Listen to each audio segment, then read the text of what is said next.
Okay, so welcome all. We have 4 today. That's okay.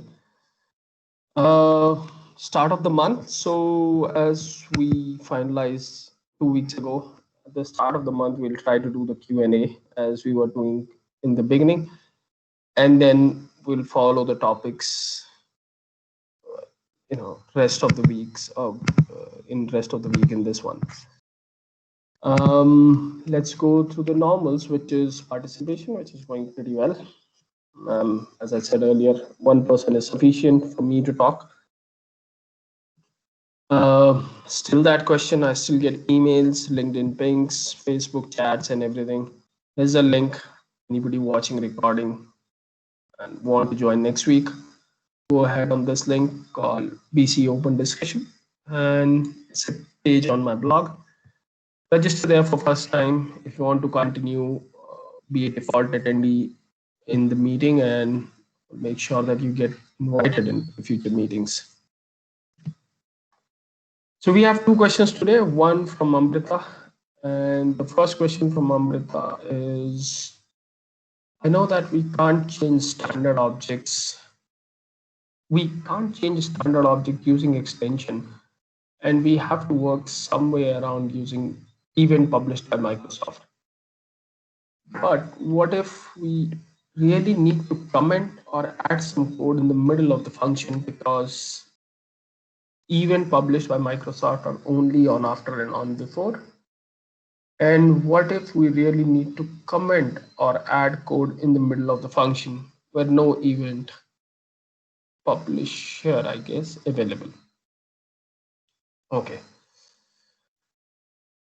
So Amrita, that's true that we cannot modify, as in we can with a certain limitation on certain areas. We surely cannot modify code in the AL environment with Business Central. But I understand that in past we had commented code from base Microsoft, which we were not supposed to do ever. Microsoft never recommended that approach even in past. So commenting code is completely out of the question. That'll ever be available in future, as far as I know. I don't think that's even in Microsoft plan to add that feature which will allow you to comment the code. As far as adding some code in middle of a function, yes, Microsoft does add on before and on after, but that's not all what Microsoft does when we talk about events in base Microsoft code. Let's see some table. Okay, I'm pretty sure sales header will have something in the middle. And let's find a function or an event. Amrita, if you see, this particular event is not placed on after or on before. It's actually in middle of a function. So the place where Microsoft places these events is not only on after and on before. It's where they think that partners will have to, may require to modify certain things as they go forward and start customizing for their customers. So it's not one off that this is the only event that you find in the middle. You'll see it here. It's one more here. There will be so many in the middle of the code which you can handle or use. Now about commenting, there are multiple types of event if you read from Microsoft perspective. But I normally group them into 2 types. One is with a handled pattern and one is without handled pattern. And that's kind of my way of understanding different kind of events, as in there are integration, business, trigger events, database events and all. But for me, all of them are same. There are some very minimal differences between these different type of events. But to me, there are 2 different type. One is with handled and one is without handled. And there's a huge difference between when you try to subscribe to an event where there is a parameter is handled. So the beauty of is handled uh, published event is if you subscribe, let's say this event, which is uh, which is available here with in is handled flag, you can actually skip all this code which is written with the is handled. So the way it works is Microsoft passes you this boolean, and if you want to control the behavior or if you don't want to execute this code, you can just set this variable in your subscriber so that Microsoft understands that you don't want to run this code. And it's not always one line. You will see other places where it may be multi-line. So let's have a look. Maybe something this. So like in this case, it's not validating the document date if you set is handled to true in your subscriber.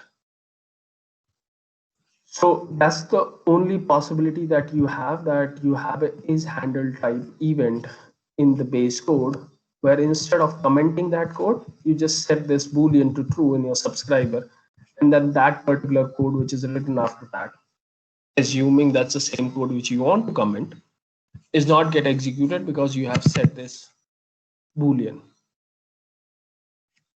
If you have seen previous recording, whenever you subscribe to a is handled event, you first need to check that if is handled is already set. And the reason the is handled can be set is somebody else subscribing to this event have already handled it. So it's a little bit tricky while you are using it, but make sure you use it the way it is supposed to be. The first thing you will write in your subscriber is something like, let me write it here and I'll save it. Let's say here is the place where you are subscribing this. In your subscriber, the first thing that you will write is if it is handled is true, and you don't want to do anything because it's already handled by some ISV or some other developer or some other partner. And at the end, because you don't want to call this code, you will set is handled true. And between this, you can write whatever you have to write for your custom code. Now let's suppose the area where you are looking for an event, it does not exist with a handle pattern. Then what you need to do, you can always request an event to Microsoft, but you will have to create a request with the business scenario why you want the event. And all these events are added, or most of them are added based on partner request, as they started using events and then started understanding how this event subscription method work in Business Central. So if you don't see an event where you want it and you don't think that there is any other refactoring of your custom code that you can do to solve that business problem, then create a ticket with Microsoft, explain the business scenario while you need it. And I'm pretty sure if it makes sense, they will surely add it into the next cumulative update of the product. But these kind of changes are not supported, and I'm pretty optimistic that they will not be supported in future, where Microsoft gives you a flexibility to comment out based Microsoft code. So hope that answered your questions. Anybody else have any questions who's here around this?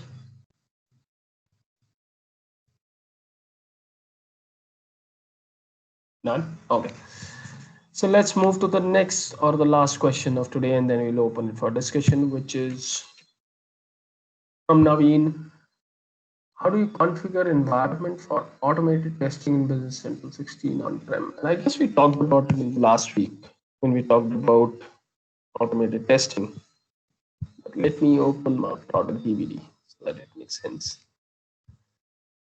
Okay, so here is Business Central 16.1, I guess. Yeah, I just keep it for some other purposes. But so Naveen, inside this product DVD, you have this application folder.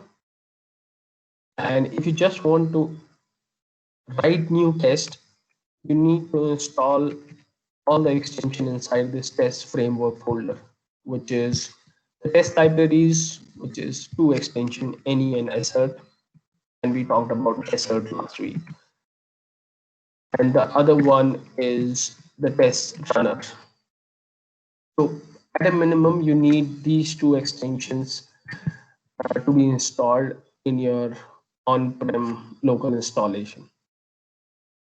If you want to run Microsoft automated tests that they have written around the base functionality, they should be here in the base app somewhere. Yeah, in the base app, all these are test libraries that Microsoft have written, and you can install all these extensions if you want to run tests on any specific area. But these are not mandatory to write new test scenarios. So for if you just want to write new tests, install that's inside the test framework, and you should be good to go. If you are using Docker even on-prem, let me open my PowerShell. Okay. And you already have a container in place for your Business Central 16.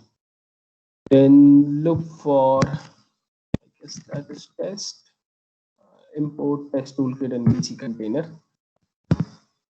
And you just need to specify your container name and include the test framework and test libraries only for Business Central 16.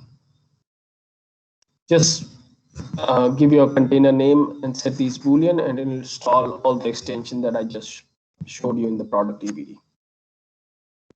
And your container will have the capabilities to run automated test. So those were the only two questions for today. But anybody else have any other questions? And I'll maybe go from top to bottom as we are here and we have time. So, Raj Bansalji, any questions? Yeah, it's not a specific, but it's a general thing.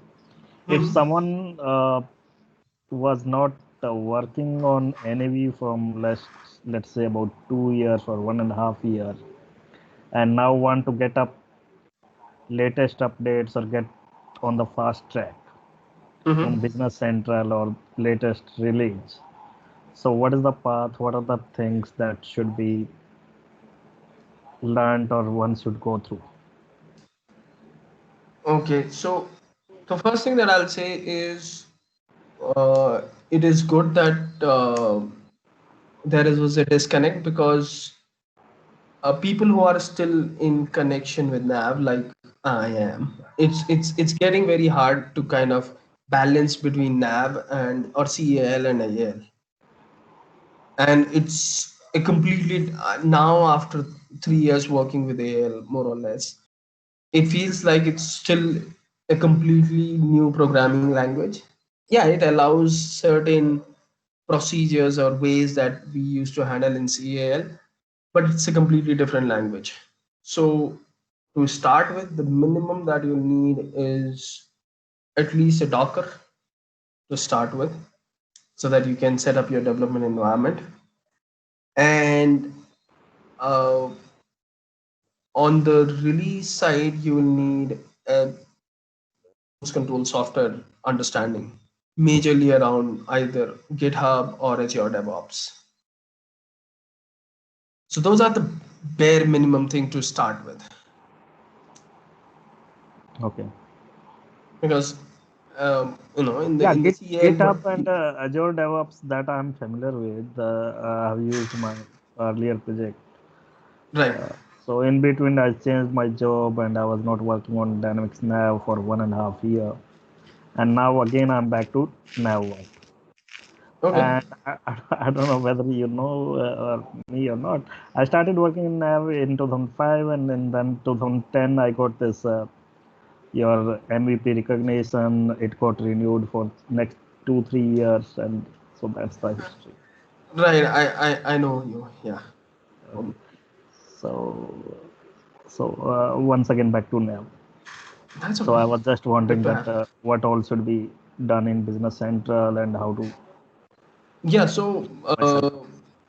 DevOps, and then DevOps get integrated with Dockers pretty well. And it's a continuous development and release cycle with Dockers and DevOps. So I'm still learning DevOps. I never used it, but you can automate kind of everything from automated testing into it, the build process and everything. Yeah, so you are talking about CI/CD and all that. Right. So it makes it so simple to manage using Azure DevOps and Dockers that I actually don't have any other version installed on my machine other than Business Central 14. And the reason of being installing Business Central 14 is because I work for upgrades. Otherwise, I actually don't need any version installed on my machine. So it all works out with just these two products. And then as I'm with upgrades, we see these challenges of um, things that were very easy in the past and now a little bit tough. Then you need to start investing into Azure, like how Azure functions and Azure blob management. And there are so many things that will be shifting towards Azure as we go forward. I agree. Yeah, because there are other areas where I actually would like to invest some time, which is working with artificial intelligence with Business Central, spending some time with Power Apps, Power BI. So everything now is one single product. So you can't, in the NAV, we used to live in our own zone of Dynamics NAV. Now, the scope of that product is so big that you can't actually do everything at the same time. You need to start focusing on one and then move forward with the other.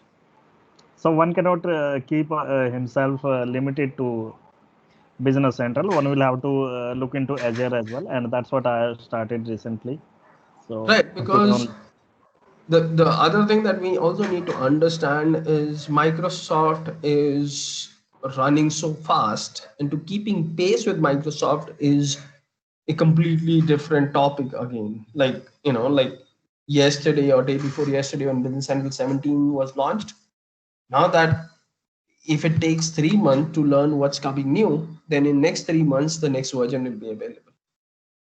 So things are changing so fast. Keeping pace with Microsoft is getting harder and harder day by day.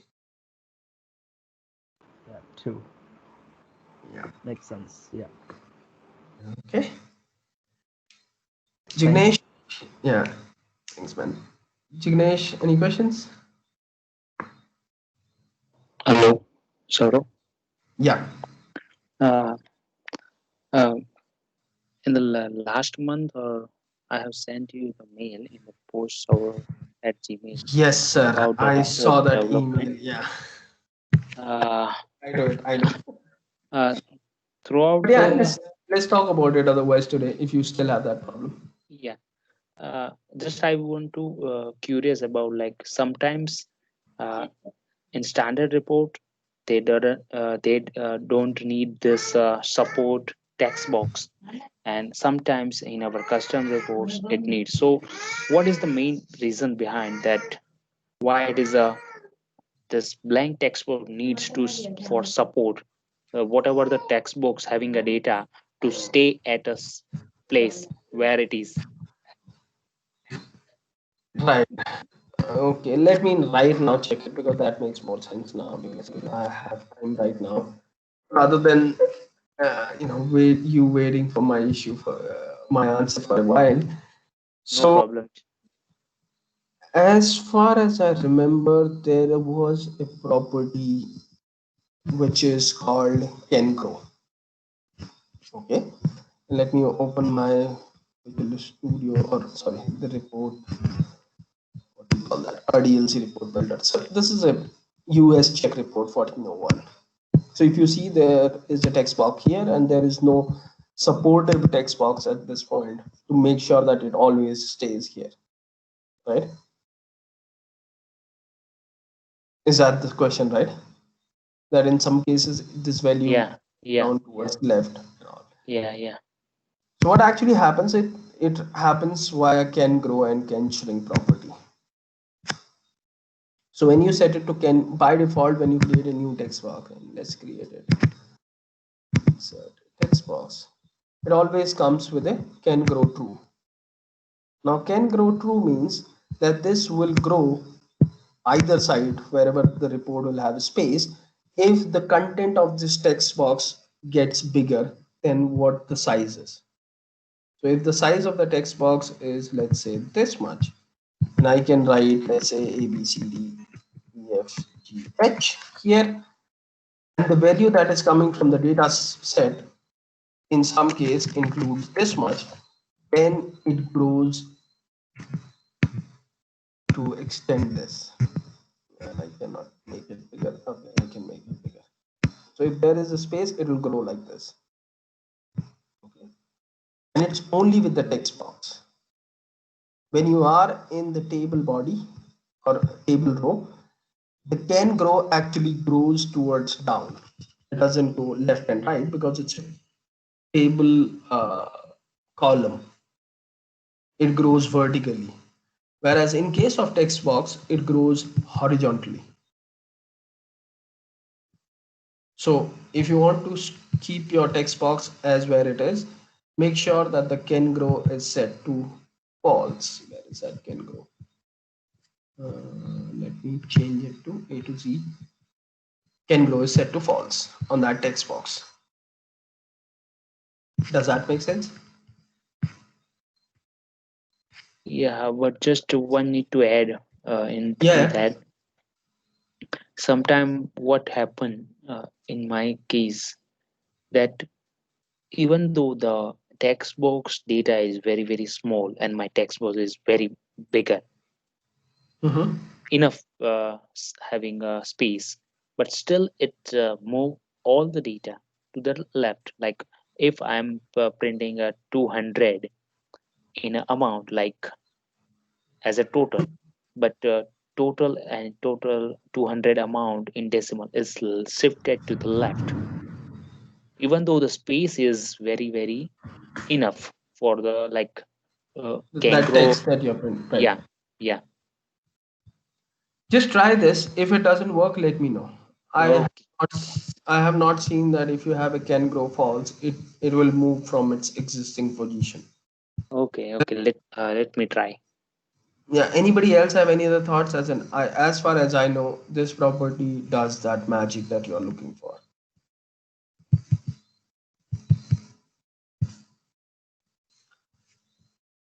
Okay. Anything else, Jignesh, before we move forward? No, thank you. Thanks. Keshav, you have something for us today? Yes, Go ahead, sir. today I am installing Docker, and then I Okay. got an issue. It's giving an error while installing Docker. Hyper-V extension is not installed in your system, and I go through a link. It is a MSDN link. It told me to go into the uh, turn off Windows feature on off, है ना? And Right. then it is disabled in the Hyper-V platform is disabled. So what should I have to do? Which version of Windows you are using? I am using Windows 10 Pro. Windows 10 Pro. Okay. Yeah. I'll have to check is Hyper-V allowed on Pro or not. Yes, in the MSDN site, it gives in this Hyper-V is in the enterprises, in the education, and also in the Pro. Can you said Pro, right? Yes. Hyper-V on Windows 10. Is it are you the administrator on your system or is it managed by your company? No, I am the administrator and manager. Okay. And then you surely followed this link, right? How to enable Hyper-V on Windows 10. It is the installation Hyper-V on Windows 10. Yes. Yes. You tried enabling this Windows feature or using PowerShell? Sorry. You tried running this command from PowerShell? Yes, yes. It is also giving an error. I'll tell you what is this.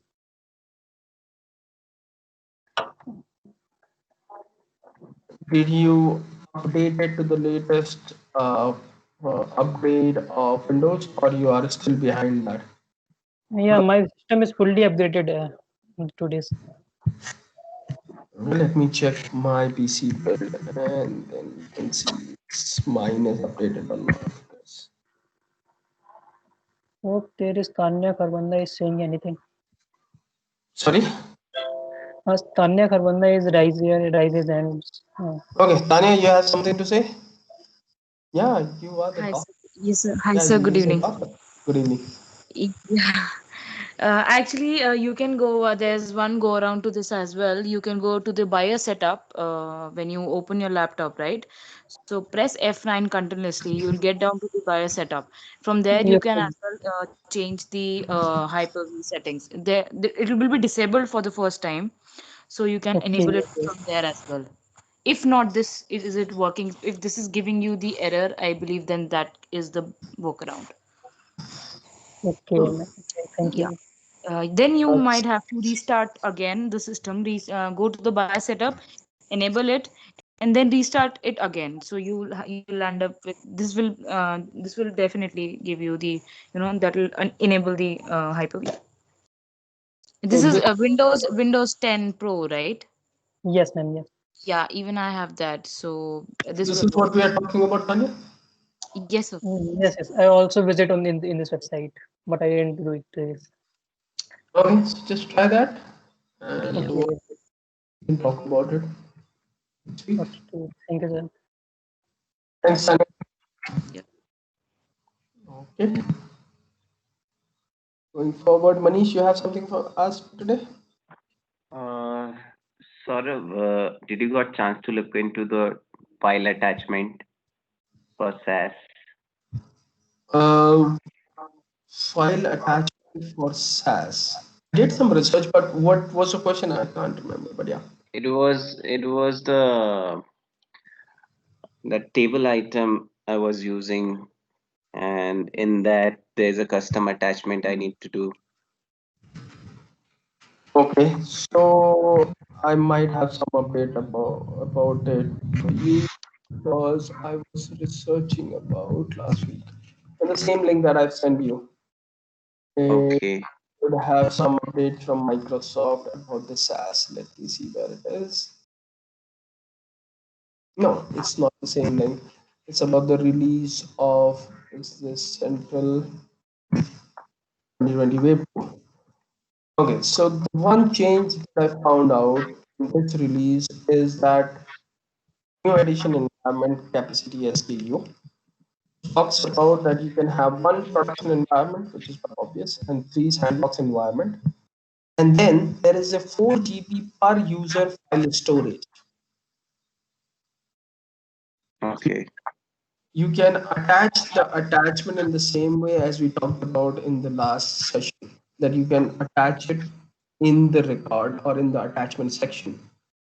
So until unless per user it reaches 4 GB of storage, I guess it's free till that point Mm-hmm. in the SaaS world, not on Prem, but in the SaaS world, it's kind of free till that point. I hope that's what I read. Check logging in. So because as in yeah, there are alternates like you store it in SharePoint and then generate a link for it. But the only problem Yes. that the record links will require a customization or an extension, which will give you that flexibility and then automatically attach it to SharePoint. I Right. Currently, instead of SharePoint, what I have done workaround is I have saved the file on the FTP, and from there I am reading it and attaching it. So it's quite tedious task because it's time consuming. okay. One more. I was also researching more about it. Is this? I found this from Eric Hogward. is giving a extension that they have about storing those documents in SharePoint. Okay. Okay. In this video, he talks about how it works. There is a SharePoint option that gets added with that extension on the pages where you want, and then the documents can actually be stored in that SharePoint area. And he talks about how to set up that extension, but it's for sure on App Store and how you. Can I get the URL on the comment Sure, so that I I'll just send it. But yeah, here it is, the SharePoint connector. Okay, okay. so I'll send you both in the chat. Let me open my chat. So yeah, if you find something more, let me know. I'm also researching it for some other. Sure, sure. Here is the app link, and here is the link about that video that he talks about it. Got it. Okay, and then what about that Microsoft page? Did that get open or not? Okay, so here it is, that Microsoft link which talks about 4 GB per user file storage. Okay, this is new in October release, which is Business Central 17. So until unless they are doing extensive attachments on their, on their database, 4 GB is more than sufficient. If they are doing more than that, then yes, then there is something that you need to find alternate to. Okay. Okay. And the standard attachment also works in the same way as we were discussing about it into the last session. Okay. Yeah, thank you. Thanks, man. And then Tanya, you have anything else for today? No, sir. Okay. I'll miss the last round, as in last week, so I have to go back and listen to the recording for the automated testing. I believe it was for that, right? Right. That's Yeah. So I have to again see that. not a problem. Okay, did anybody set up their Dockers to Business Central 17? As we have 30 minutes. There's nothing to talk. Did you guys set it up or not yet? No, sir, not yet. Okay. So, and we wanted to talk about Dockers with the new way, right? Way or the other. Yeah, BC artifacts. BC Yeah. artifacts. So I'll not get into details of it as of now, but the way it works is you need to, if you are using Docker, that's where the difference is. If you're using Docker, then you'll have to uninstall the nav container helper if you have, and that you do using get installed module. And you'll see if that module is installed, and it can have multiple instances in your machine called nav container helper. If it is there, then uninstall that module for nav container helper first. That's the first step. Okay. Once you have removed that nav container helper, then install this new module called bc container helper, which with the same command, and install module name bc container helper. Okay, it'll get installed very quickly and all. Once this gets installed, there is a cool thing that Freddy have done with bc container helper that makes life more easier while you want to create your new containers. You don't have to store your PowerShell command to create Docker container, and you can generate it whenever you want it. And the way it works is that there is a uh, command that Freddy have added, which is new PC container wizard. Once you run this, and you should run it from PowerShell, not PowerShell ISE, because it works on PowerShell, not PowerShell ISE. Once you run this, it opens a separate PowerShell window. which is on my another screen by mistake. So here it is, and it'll load the command for you, and it gives you options to key in while you're building your Docker container. So accept the license, yes. Did use it, but it is local container or Azure VM. Okay, I want to create a local container. What type of authentication? You have multiple options. I'll choose my username and my password. Otherwise, you can choose the predefined password and the admin as username. What is the container name that you want to give? Let's say PC open discussion. And all these are here. How should you do it? They are case sensitive, starts with a letter, should start with a letter, short lowercase, and the container name and things. Next, which version you want.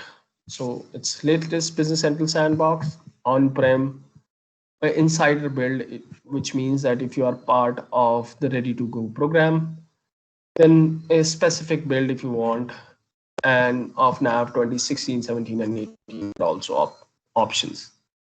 So if you want, let's say, Business Central, okay.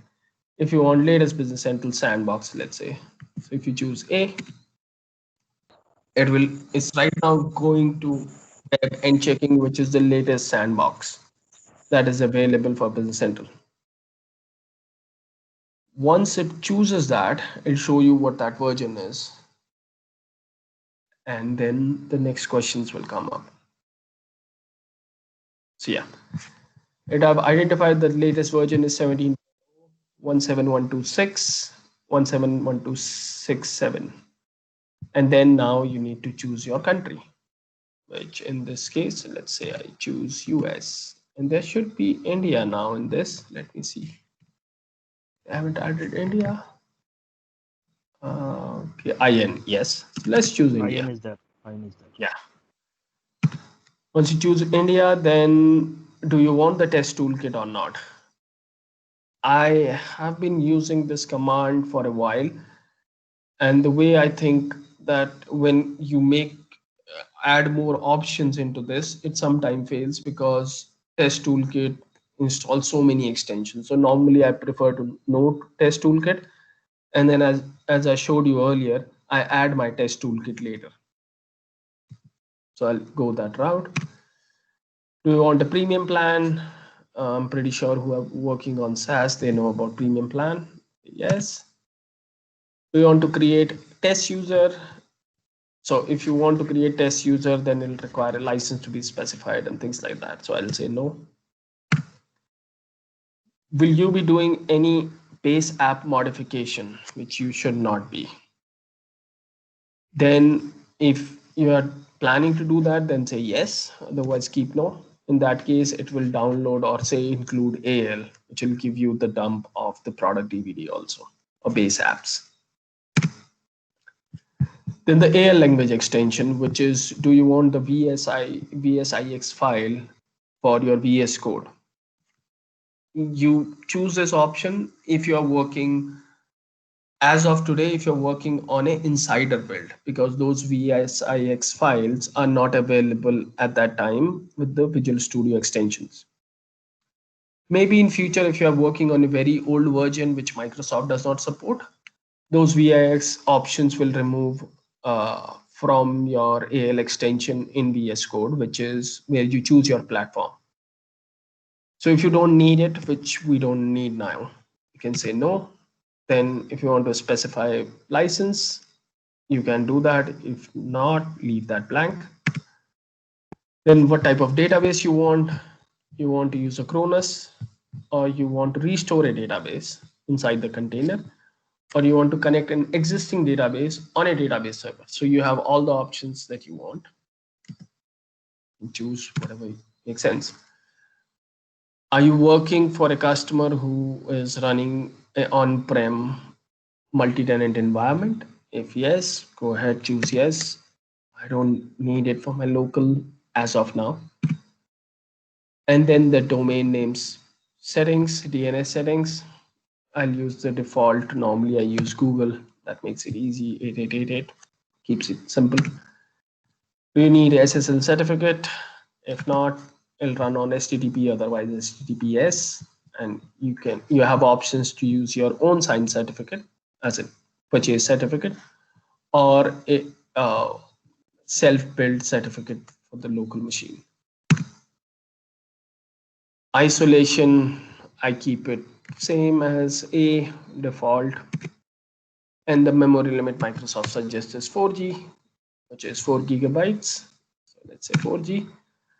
Now this is the interesting one. Do you want to save the image? So the first time it will download the image, and if you think that you will need that image for future uh, or you will be creating multiple containers on the same image, then you should save image, otherwise you don't need to save the image. And if you want, you can leave it blank. So then you get this PowerShell script, which you can also save somewhere. So I'll show you mine, which I built yesterday for my uh, Business Central 17 Docker. Open. Okay. So here is mine that I created yesterday. So if you see even here, the artifact links and everything gets updated automatically. The benefit of using this artifact approach, Anya, and I guess you have used it in past in App Container Helper, is when you see Docker images here. You can see two. One is this dynamic snap one, which is the baseline, and this is based on your operating system. How big this file will be is based on your operating system version, because that's kind of the Hyper-V core that is downloading. And then every time it doesn't download this much, because at this point, if you see here, I actually saved the image because I'm pretty sure I'll break it and I don't want to go back and download the artifacts again. So I saved it, otherwise this will not be there. You don't need to save images as you were doing in the older version of Nav Container Helper. Does that make sense, Tanya? You have used Nav Container Helper, I know. So now it will only download when you need it, which is the BC artifacts for that particular version, which is not that big. So if you are going to use it multiple times, like I'm going to use it for quite a while, I'll surely write some extension or do something destructive and I'll break my container. So in that case, I saved it. Now I had a hard time that once I save it, how I actually use it, because I was not able to use it next time. So what you'll have to do is you'll have to change the command that you got from here to use an existing image that you have saved, and that's just not the image name. If you're thinking about that, how it works is you run the same command, everything remains same, but in this link artifact URL, which if you see will be a little bit different in this case, I have said that it is sandbox. Yes, it's sandbox, but instead of, I have added one more parameter called version, and I have changed the select to latest, from latest to closest. Now in the version, what I'm specifying is a version that I have saved in my local. So at this point, when I run this command, it will check that is this version closest to this version exist in my image or not. If it exists, it will not go to the internet and download the artifact. It will actually use this to create my new container. If I don't save it, then every time it will go to the kind of to the World Wide Web and check what is the latest version available for this country and type sandbox if you don't specify the version.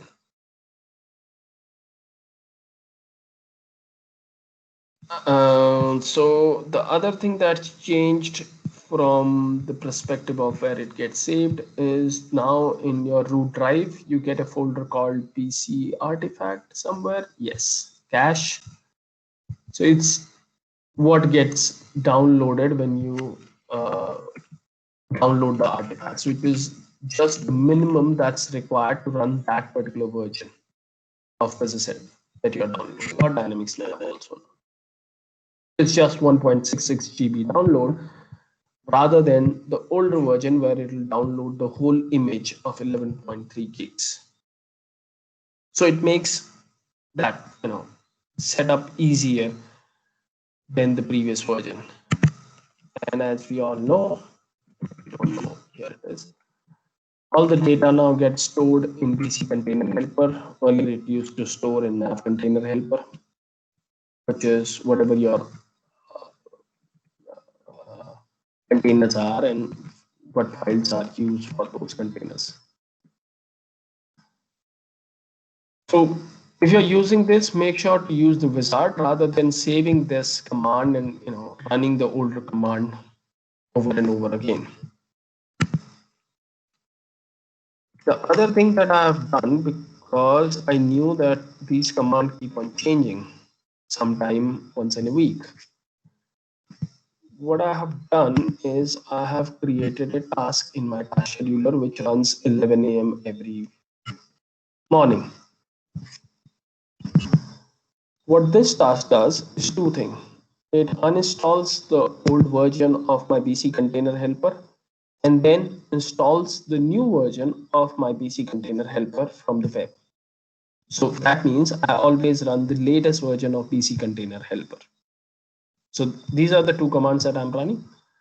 Uninstall module BC Container Helper and then install module BC Container Helper. So you will see that these options here keep on changing when Freddy changes the BC Container Helper. And you always want to run on the latest version. It hardly takes a minute to execute it.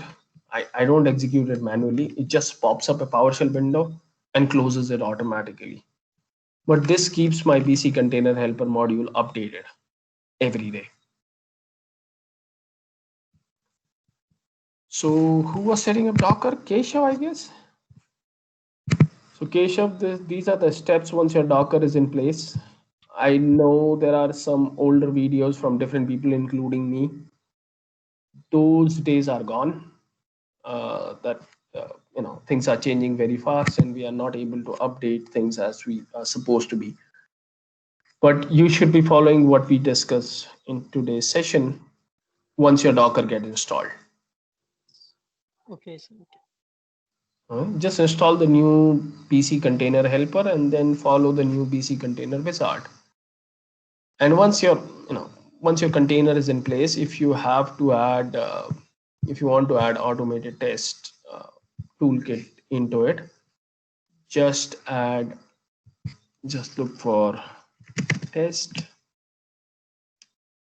Let me see where it is. I should not add hyphen. There is a command which is import test toolkit in BC Container Helper, and then just specify the container name. And for Business Central 17, there is something new called Performance Toolkit, which I haven't explored yet.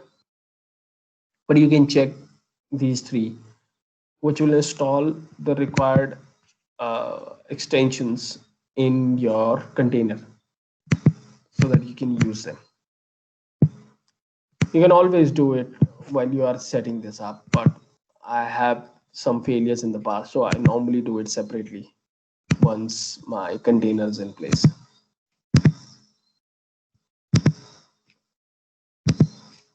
Okay, anything else? Anyone? Yeah, Saurav. Yeah. Saurav, recently I have upgraded from 2016 to BC14 Mm-hmm. with data like Mm-hmm. on-premise BC14, and after I'm waiting for that. There's a new version that is a BC17. Mm-hmm. So I need to migrate the data from BC14 to BC17. So as I know that the way that is an intelligent intelligent cloud. That is a process that you mentioned in your blog. But is there any process or something that Microsoft provided as mentioned in the plan features? Uh, do you So know something you about want that? to you want to stay on prem or you're No, no, talking no. about SaaS? On SaaS, or on Prem, but nah, BC17 on prem. yeah, yeah, you're right. Oh. So BC17 on prem supports a direct migration from your Business Central 14. Okay. Mm. Here the link for different versions that can upgrade their data to Business Central 17. And there are different options for Business Central 14, which is unmodified cal, which means you have no customs in cal. All the customs are extension in Business Central 14. When you want to go to Business Central 17, then here is the detailed steps explaining how you do it, which is more or less similar for Business Central 14 to 16. Um, if you are, and let me see, so I don't know why people are not getting admitted automatically. Okay. If you are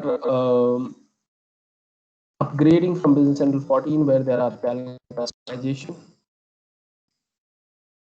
then you need to use this one, where this is a bigger process because you need to create so many things as you go during this path. So if your customs are very minimum, convert them into AL extension in Business Central 14, move the data that is required, and then follow the first article. Yeah, I have created an extension that is a minimum customization. So I created extension for that customization. Right. So both the ways are available, that if you move all your data related to your customization into the extension tables and new tables in the extension, then you can use the Business Central 14 unmodified CAL version. If you cannot transfer that data 14 to the AL extension, then you need to use this one, which will also take your data from Business Central 14 to Business Central 17 and also put your data into extensions, custom extensions. Hmm. But this process is a little bit long and you need to be doing it, reading every step in detail. I've done it once or twice. It takes some time to kind of reach to that point where you can actually execute it. So, Okay. there is a kind of a migration extension that you create in the middle of the process so that your data stays in the database while you're doing this extension. So there is a first version that you create, and there is a second version that you create, which have dependencies of those extension. Then you also have to create empty base system and custom extension. So there is so many things that you'll create. I was trying to write about it, but it's so confusing. I can't even explain it while writing it. Okay. Could you please send this link? Here it is in the chat. I'll just put it here. Yeah. The only thing that you need to remember is keep anytime you upgrade from Business Central 14 to higher, you need to check the upgrade compatibility matrix, which is from which version of Business Central 14, which version of 15, 16, or 17 you can actually go to. Yeah. The way it works is um, if let's suppose cumulative update 1 of 17 point Business Central 17 is released, you can go to 17.1 from any version of Business Central 14 till that date. But you cannot go from 14.18 to 17.0. It will be either the same version or after that, but not before that. Hmm. Okay, and then this mapping exists for Business Central 15 compatibility and Business Central 16 compatibility also. So yeah, this one takes your data forward, and then this is about your technical upgrade, which I don't recommend anybody to do. But if you have to, technical upgrade means that your base application will still be of Business Central 14 even after the upgrade, and rest will be of Business Central's 17, which is platform will be Business Central 17. Everything else is Business Central 14. Whereas in the data migration, everything changes to Business Central 17, and all your data is also compatible with Business Central 17. The intelligent cloud is only for SaaS replication. It's not for Business Central 14 to Business Central 17 on-prem. Okay. Okay. Anything else? Anybody? And Vikas joined. Hey, Vikas.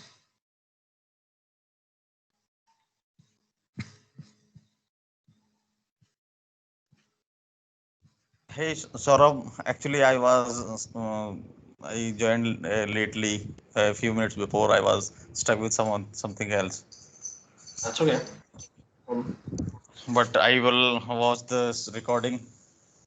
Yeah, there's nothing much today. We just were discussing certain and things. Okay. Okay, Yep. Thank you. thanks. Oh, if there is nothing else, we can call it for the day.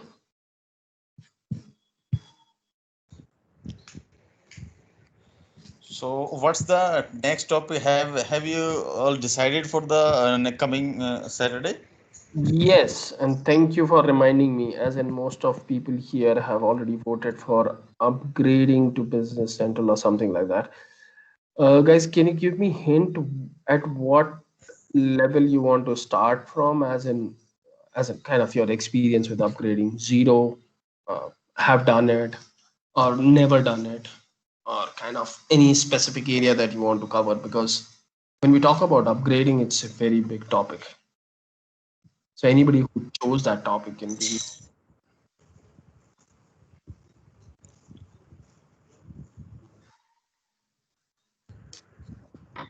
We can start with the overview only first, and then we'll go in deeper because I would also like to know how we'll upgrade from NAV to Business Central. That would be interesting for me also. So I'll require a basic flow, and then we'll go further. Okay. From my end also, sort of same, because I have not been into the upgraded yet. So this is the part that is left from my thing that I want to get uh, into the upgrades and all, and want to learn those things. That makes sense. Anyone else have any other thoughts about upgrades? Or Yes, I also wanted to upgrade to NAV. I wanted to also learn upgrade the NAV to BC. okay, that makes sense.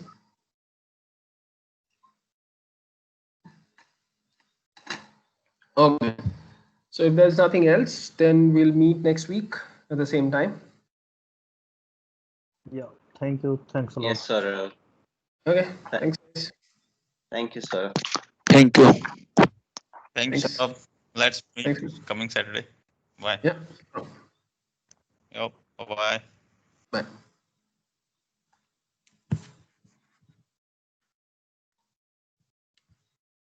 Thank you, sir. Thank you.